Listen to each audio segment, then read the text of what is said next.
Hi all. இது உடச்சி ஊற்றின முட்டை குழம்பு எப்படி வைக்கலான்னு பார்க்கலாம்.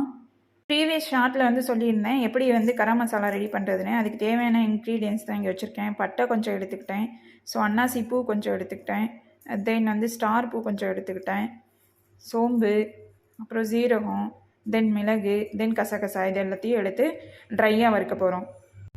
இதை வறுக்கும் போது சிம்மில் வச்சு வறுத்துக்கோங்க, அப்போ தான் கருகாமல் இருக்கும், கலரும் மாறாமல் இருக்கும். இப்போ இது ஆறினோடனே மிக்ஸி ஜாருக்கு மாற்றிக்கலாம் அரைக்கிறதுக்காக. இப்போ இதை கொஞ்சம் குறைன்னு அரைச்சிக்கலாம். இப்போ குழம்பு எப்படி வைக்கிறதுன்னு பார்க்கலாம். அதுக்கு 2 ஸ்பூன் ஆயில் ஊற்றிக்கலாம். நான் தாளிப்புக்கு பட்டை, பூ, ஸ்டார், சோம்பு, ஜீரகம் இதெல்லாம் வச்சுருக்கேன். இதெல்லாம் ஆட் பண்ணிடலாம். நல்லா வாசனை வர வரைக்கும் கிண்டிடலாம். அடுத்து நான் இஞ்சி பூண்டு பேஸ்ட்டு போட்டிருக்கேன்.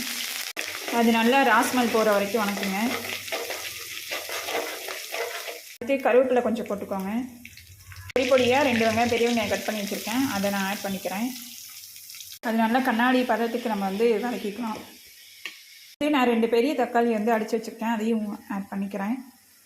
ஸோ அதை நல்லா கிளறி விட்டுக்கலாம். தக்காளியை சாப் பண்ணி போடலாம், பட் நான் திக்னஸ்க்காக அரைச்சி ஊற்றிருக்கேன். தக்காளியும் ராஸ்மல் போகிற வரைக்கும் நம்ம வதக்கணும். இது எப்படி கண்டுபிடிக்கணும்னா இதோட கலர் சேஞ்ச் ஆகிருக்கும். பட் சேஞ்ச் ஆகிருக்கு பாருங்கள். அடுத்து தேவையான அளவு உப்பு, மிளகாத்தூள், மஞ்சத்தூள், அடுத்து இப்படி ஃப்ரெஷ்ஷாக அரைச்சி வச்ச பொடியை ஆட் பண்ணிக்கலாம், கரம் மசாலாவை. ஸோ இந்த கன்சிஸ்டன்சிக்கு இருக்கும். ஸோ இது சிம்மில் வச்சு நல்லா அந்த மசாலாலாம் கிளறி விடுங்க. அதுக்கப்புறம் நம்ம வாட்டர் ஆட் பண்ணிக்கலாம். உங்களுக்கு எவ்வளோ திக்னஸ் தேவையோ அந்த அளவுக்கு நம்ம வாட்டர் ஆட் பண்ணிக்கலாம். நான் ஒரு 500 ml ஆட் பண்ணியிருக்கேன். ஸோ எங்கள் வீட்டில் கொஞ்சம் மெம்பர்ஸ் அதிகம், அதனால் கொஞ்சம் நேரம் மூடி போட்டு கொதிக்க வச்சுருங்க. அப்போ தான் கொஞ்சம் திக்காக கன்சிஸ்டன்சி வரும். இப்படி தான் குழம்பு நல்லா கொதிக்குது. ஸோ அப்போ நான் ஒரு முட்டையை எடுத்து நல்லா அடிச்சுட்டு ஊற்றுறேன். எதுக்காக அப்படின்னா திக்னஸ்க்காக. நல்லா பாருங்கள், திக்னஸ் கொடுக்கும். இப்போ அடுத்து நம்ம ஒவ்வொரு முட்டையாக அடுப்பை சிம்மில் வச்சுட்டு நம்ம உடச்சி ஊற்றிடலாம். சிம்மில் வச்சாதான் அது முழுசாக இருக்க மாதிரி இருக்கும், நல்லாயிருக்கும்.